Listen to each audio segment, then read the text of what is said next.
جب سورج لپیٹ لیا جائے گا اور جب تارے بے نور ہو جائیں گے اور جب پہاڑ چلائے جائیں گے اور جب بیاہنے والی اونٹنیاں یوں ہی چھوڑ دی جائیں گی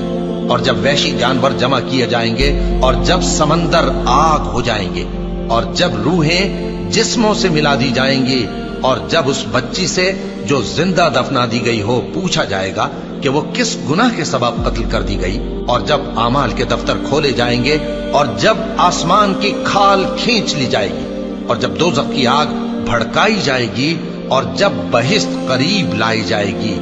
تب ہر شخص معلوم کر لے گا کہ وہ کیا لے کر آیا ہے۔ پس میں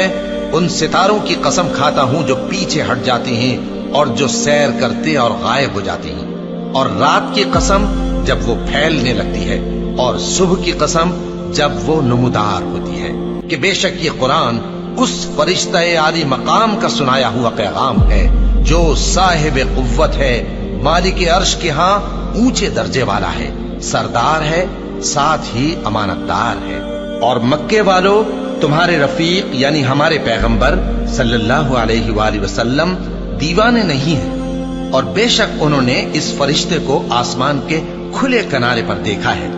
اور وہ غیب کی باتوں کے ظاہر کرنے میں بخیل نہیں،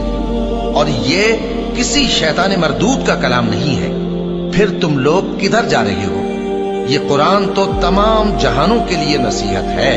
یعنی اس کے لیے جو تم میں سے سیدھی راہ چلنا چاہے، اور تم لوگ کچھ بھی نہیں چاہ سکتے مگر وہی جو اللہ رب العالمین چاہے۔